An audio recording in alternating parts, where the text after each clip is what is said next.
अस्सलाम वालेकुम रहमतुल्लाह। आज हम डिस्कस करेंगे कॉमन कोल्ड, जिसको आम ज़बान में हम मौसमी नज़ला बुखार कहते हैं।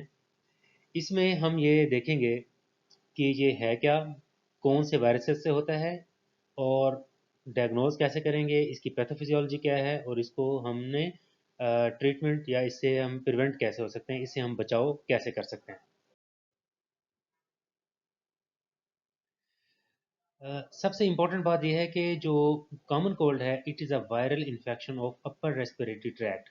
जो हमारा अपर रेस्पिरेटरी ट्रैक है, इसका ये इन्फेक्शन है और ज़्यादातर ये वायरसेस से होता है। इट कैन इन्वॉल्व सम और all other structure of nose, throat, sinuses, eustachian tube and larynx.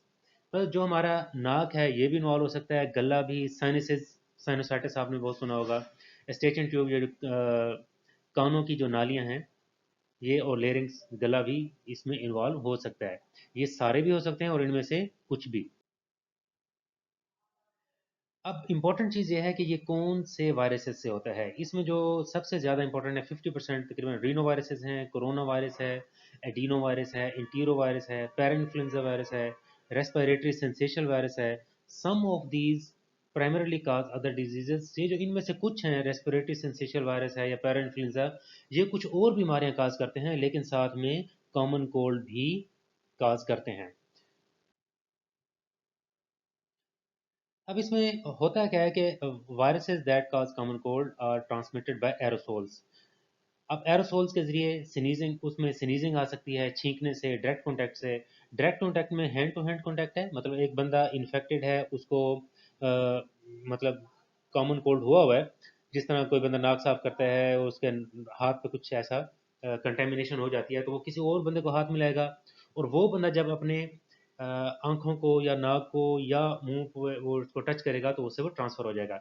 इसका हैंड टू सरफेस कॉन्टैक्ट होता है, मतलब एक बंदे के हाथ कंटेमिनेटेड हैं, उसके हाथ किसी सरफेस को लगे और उस सरफेस से किसी और बंदे को हाथ को लगेंगे और उससे फिर उसको ट्रांसफर हो जाएगा। Hand then transfers viruses to recipient nose, eyes और माउथ। क्योंकि इनमें से कुछ वायरसेस ऐसे हैं जो नॉन इन्वेलप्ड हैं, और जो नॉन इन्वेलप्ड वायरसेस होते हैं वो हैंड टू सरफेस कॉन्टैक्ट के ज़रिए ज़्यादा फैलते हैं। अब आपने एक बात याद रखनी है कि जो इन्वेलप्ड वायरस होते हैं उनके लिए ज़रूरी है कि वो डायरेक्ट कॉन्टैक्ट के ज़रिए फैलें। जो नॉन इन्वेलप्ड वायरसेस होते हैं उनका ये होता है कि वो हार्श इन्वायरमेंट को बर्दाश्त कर लेते हैं, इसलिए वो किसी सरफेस पे लग भी जाते हैं तो वो वहाँ पे मरते नहीं हैं। मैं आपको एक मिसाल देता हूँ, जिस तरह कोरोना वायरस है या इन्फ्लुएंजा वायरस है, ये जो है इन्वेलप्ड वायरसेस हैं। अब क्या होगा कि अगर ये बाहर किसी सरफेस पे लग जाते हैं, इन्वायरमेंट में चले जाते हैं, ये थोड़ी देर बाद मर जाएंगे, क्योंकि इनका इन्वेलप होता है। अगर कोई नॉन इन्वेलप्ड वायरस है तो वो अगर किसी सरफेस पे लग गया है तो वो काफ़ी देर या मतलब उनसे ज़्यादा उसकी स्टेबिलिटी होती है।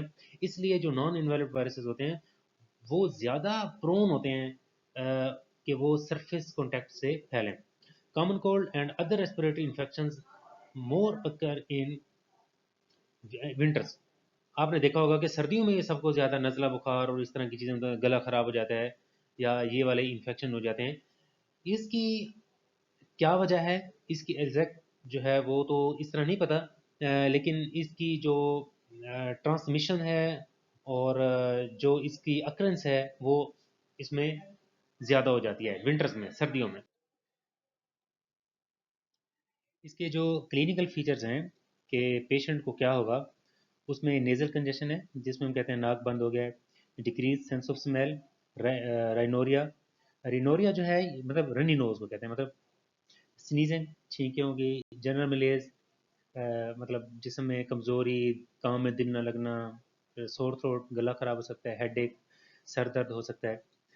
अच्छा, ये इनमें से कुछ साइन सिम्टम्स भी हो सकते हैं और सारी भी हो सकती हैं, ज़रूरी नहीं है कि ये सारी एकदम इकट्ठी हों, या इनमें से डिफरेंट पैटर्न्स के साथ आ सकती हैं।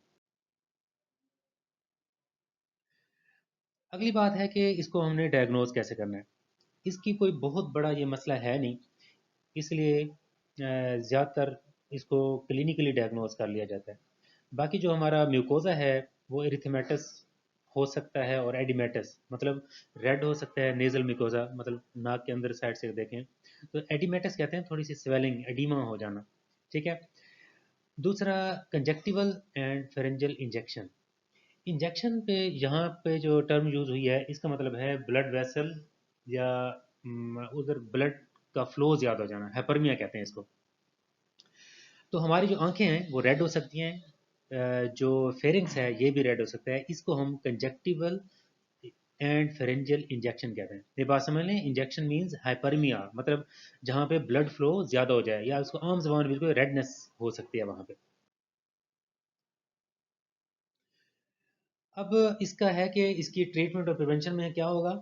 ट्रीटमेंट जनरल सिम्टोमेटिक ट्रीटमेंट होती है। हेड एक है तो उसके मुताबिक उसको मेडिसिन देनी पड़ेगी, गला ख़राब है, बुखार है, क्या चीज़ है। कुछ जो चीज़ें यूज़ हो रही हैं उसमें जिंक साल्ट है, इसके ऊपर भी कंट्रोवर्सीज हैं कि इसको इस्तेमाल करना चाहिए या नहीं। इस तरह डी कंजेस्टेंट हैं जिससे कंजेशन हमारी ख़त्म हो। Nasal irrigation with buffer normal saline है, तो इससे हम कर सकते हैं। नेज़ल स्प्रे यूज़ कर सकते हैं डिपेंडिंग अपॉन द सिचुएशन, या जो हमारा फिजिशियन हमें गाइड करें उसके मुताबिक। विटामिन सी को एज अ प्रोफिलेक्सिस लिया जा सकता है। इससे क्या होगा कि जो हमारे बॉडी का सिस्टम है वो थोड़ा सा स्ट्रॉन्ग हो जाता है, जिससे ये हैंड वॉशिंग है। इसमें जो जैसे हमने बताया कि जैसे इसकी जो ट्रांसमिशन है वो हैंड टू हैंड, मतलब पर्सन टू पर्सन भी है, और hand to surface surface to person भी है। तो जो बंदा बीमार है स्पेशली, उसके लिए सबसे बेहतर ये है कि अगर उसको कोई नाक साफ करता है या वो छींकता है तो अपने हाथ धोता रहे बार बार। उससे ये होगा कि उससे उसके हाथों से चीज़ें भी कंटेमिनेट नहीं होगी, कोई बंदा भी कंटेमिनेट नहीं होगा। इसके लिए कोई प्रॉपर वैक्सीनेशन नहीं है। मतलब जो बाकी सिंपल वैक्सीनेशन करते हैं वो इतनी इस तरह नहीं है कि कोई कॉमन कोल्ड ना हो। ठीक है, तो ये इसके बारे में अहम चीज़ें हैं। कॉमन कोल्ड, ये आपने एक एस्पेक्ट याद रखना है कि ये हम as a microbiology point of view से थोड़ा सा इसको डिस्कस कर रहे हैं कि इसमें माइक्रोब्स कौन कौन से इन्वॉल्व होते हैं, वो ज़्यादातर वायरसेस हैं। और स्पेशली इसकी जो ट्रीटमेंट है, इसको एज अ ट्रीटमेंट आपने नहीं लेना हर सुनने वाले ने। जो भी कोई प्रॉब्लम होता है वो प्रॉपर फिजिशियन से या जो भी रिस्पेक्टिव डॉक्टर है उससे डिस्कस करके जो वो ट्रीटमेंट आपको सजेस्ट करेंगे, क्योंकि उसमें बहुत सारी चीज़ें आ जाती हैं कि पेशेंट की एज क्या है, उसका जेंडर क्या है, वो किस कंडीशन में है, कोई प्रेगनेंसी में तो नहीं है, कोई डायबिटिक तो नहीं है, कोई ब्लड प्रेशर का पेशेंट तो नहीं है। तो इन चीज़ों का भी ख्याल रखा जाता है। तो इसलिए इन चीज़ों को आपने एज अ ट्रीटमेंट गाइडलाइंस नहीं समझना। हाँ, बाकी जो माइक्रोबियल पॉइंट ऑफ व्यू से है वो इंपॉर्टेंट है, पैथोफिजियोलॉजी, उसको हमने डायग्नोज। और जो पब्लिक पॉइंट ऑफ व्यू से है, पब्लिक हेल्थ, वो है इसकी प्रिवेंशन। वो सबसे बेहतर है कि हैंड वॉशिंग है उसमें, और अगर आप विटामिन सी वगैरह ले सकते हैं और ये कर सकते हैं। ठीक हो गया। इसमें अगर कोई बात पूछनी हो तो पूछ लीजिएगा। Thank you so much. अल्लाह हाफ़िज़।